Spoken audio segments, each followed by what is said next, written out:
just a Mega Man fan, and if you like Genesis Does or anything else that's on this channel, please consider subscribing, like this video, and leave a comment. The engagement always helps. I appreciate your support. Even if you do none of those things, I appreciate you being here to watch this video about Xeno Crisis. Now, Xeno Crisis started its life as a Kickstarter campaign from Bitmap Bureau in 2018. It was successfully funded, and a physical Mega Drive Sega Genesis game was released in 2019, although since that time, it has been ported to many other platforms, including, but not limited to, Nintendo Switch, PlayStation 4, and Xbox One. So even if you don't own a Sega Genesis or an Analog Mega SG or any clone-compatible console, you can still download and play this game on your modern generation console of choice. So keep that in mind as you're watching this gameplay footage. Releasing it as a Mega Drive game, though, reflects the spirit of the game, and that is a run-and-gun 1990s Smash TV style video game. If you've never played Smash TV, let me give you a very brief outline of the style of that game and this game as well. You're in a room with exits north, south, east, west, sometimes multiple exits, sometimes just one, but you cannot leave the room until you clear all of the enemies in it. And the enemies spawn at predetermined points, which you won't know until you enter the room, and then they start mercilessly coming towards you. And you have to sweep the entire room with whatever weapon you have. Machine gun, homing bullets, flamethrower, whatever you got, it doesn't matter. You gotta clear all the enemies, and some of them will drop special items, like the aforementioned different weapons, flamethrowers and the like, or power-ups or extra lives. You never know what it's going to be. In Smash TV, this was presented in the format of a game show, so the enemies on the screen that you killed left prizes like money, television sets, trips to Hawaii, things like that. But in this game, you're collecting dog tags, weapons, and other such combat-related items. The dog tags can be used to power up your abilities when you complete a level, and the other items like the machine guns and the ammunition, those are needed for the combat. And your ammunition is limited. I'm glad I mentioned that, because if you fire recklessly without taking out enemies and just spray your bullets everywhere, you're going to run out of ammunition, and then the enemies are going to march on you and you're screwed. But they do drop ammo boxes periodically. So even if you don't get one from killing an enemy, you can pick up an ammo box to reload, but you have to get to the ammo box without the enemies getting to you first. So you want to take out everything on the screen, but you also want to be a little judicious about how you do it, because if you waste your bullets, you're in trouble. You may have picked up on the fact by now that Xeno Crisis is a twin-stick shooter, one to move and one to fire your weapon, and you're thinking, how is that possible with a standard Sega Genesis controller? It's not like you have dual analog sticks on that thing. Well, the D-pad is one quote-unquote stick, and your other is the buttons of a Sega Genesis 6-button controller. Maybe this works with a 3-button controller.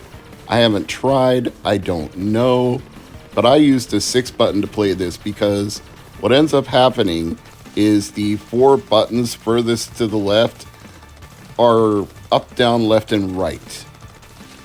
Maybe that makes sense, maybe it doesn't. I'm explaining it the best way I can, but it feels natural when you're playing the game. You just let your thumb on your right hand travel over the 4 leftmost of the 6 action buttons, and you hit the up one to fire up and the down one to fire down, and so on and so forth. So it doesn't seem like a twin stick shooter would work on Sega Genesis, but believe it or not, it actually does. Maybe this is more playable on something like a Switch or a PS4, where the analog sticks serve those purposes and you're not fudging it with a Genesis controller. But I think it's ridiculously fun this way, so I can't say that it's wrong. I can just say that it's working within the limitations of the hardware as we know it. Speaking of limitations, you do have a limited number of continues, but those continues come with a catch.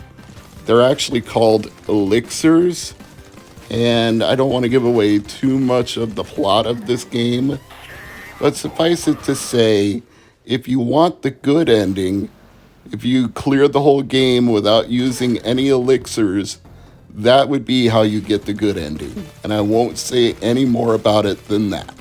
Should you buy Xeno Crisis? Well, that depends on if you're a fan of games like Robotron, Smash TV, Total Carnage. Then absolutely yes, this game would be right up your alley. It doesn't reinvent the wheel, but it rides on that wheel very comfortably in a gameplay style that's familiar and fun if you know those other games. And even if you don't know those games, you might find you enjoy the frantic action, the adrenaline rush of clearing a room, the thrill of beating a boss at the end of a level, and there's even some procedurally generated elements to the game, like the Binding of Isaac, for example, where the layout of the map changes each time you play. Now, you can't select a map, but what I'm telling you is that if you think you've played the game and you've beaten it and you know it all, then play it again because it's going to be a different orientation than it was previously.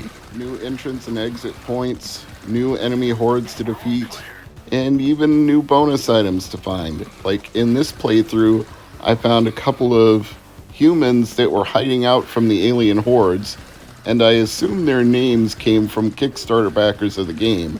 And where and how those bonus humans to rescue pop up in the map has to be part of that procedural generation. I imagine that it just selects them from a predetermined list of names and then adds them to the game when the call routine for it is activated, for lack of a better word.